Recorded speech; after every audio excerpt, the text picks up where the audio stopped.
মৃত ব্যক্তির জন্য 4 দিন ও 40 দিন পর আপনারা যেটা করেন এটা বলে চল্লিশা। কি বলে?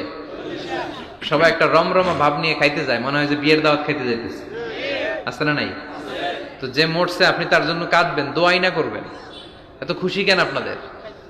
আপনি খাওয়ান, খাওয়াতে দোষ নাই। আপনি মাইয়াতের রূহের মাগফিরাতের জন্য খাওয়ালে মৃত ব্যক্তির গুনাহ আল্লাহ মাফ করবে, সেটা ঠিক আছে, কিন্তু খাওয়াবেন মিসকিনদেরকে, ইয়াতিমদেরকে, তারা বেশি হকদার। এখন দেখা যায় 40 মিসকিনদের জায়গা কম, এলাকার পয়সাওয়ালা লোকেরা এসে লাইনে বসে থাকে।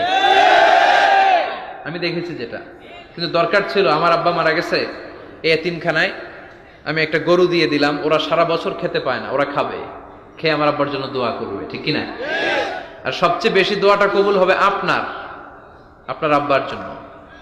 আপনি যাকে দোয়া করানোর জন্য আনলেন, উনি কি আপনার আব্বার জন্য কাঁদবে? আর কাঁদ